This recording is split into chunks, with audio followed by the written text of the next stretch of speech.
At ito nga guys, mayroon akong siupaw na napakalaki. Ayan. Malaki yan, hindi yan maliit. Hindi ko alam kung ano laman ito. Sobrang init niya, tiyagaan ko lang kasi gutom na talaga yung tiyan ko. Titikman ko anong lasa. May natitira dito. Pwede ba ito kainin? Sarap niya. Ah, chicken.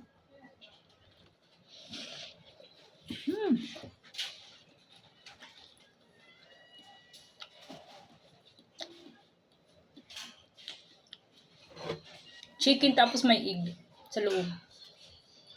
Ganon sila magawa dito.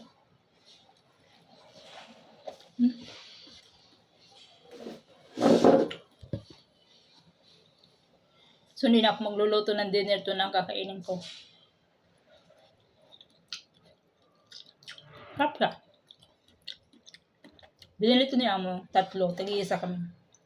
Tapos, in-steam ko. Hindi naman sila kumain, umalis sila. May dinner yata.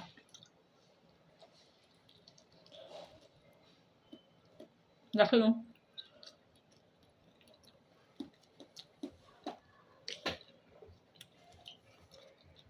Mukbangin ko sana. Kaso, mainit. Dami laman.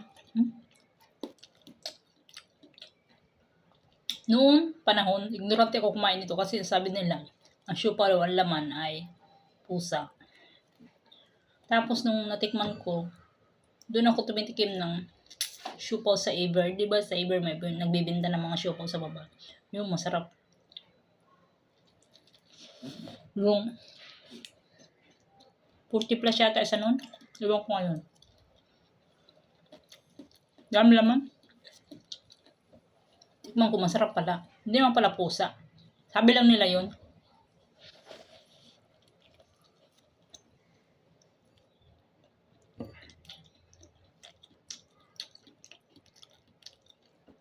Tapos yung itlog niya, kalahati. Meron kasi maliit nito, yung 1 bite lang.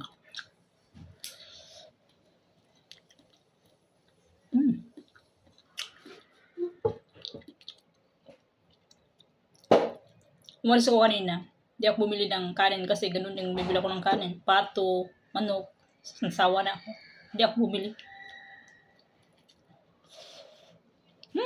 Nagkapon.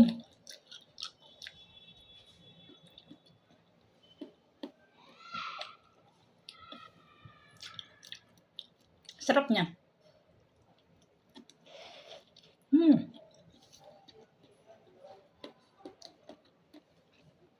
Alam niyo ba kung bakit may hidban ako?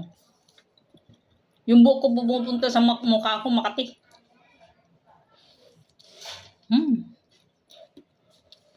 Sarap.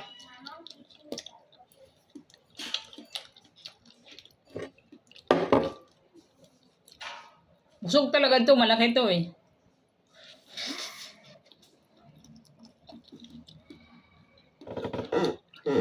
Siguro kung 2 yung mauubos ko, nakakaumay na. Ito, just nice. No, tama lang.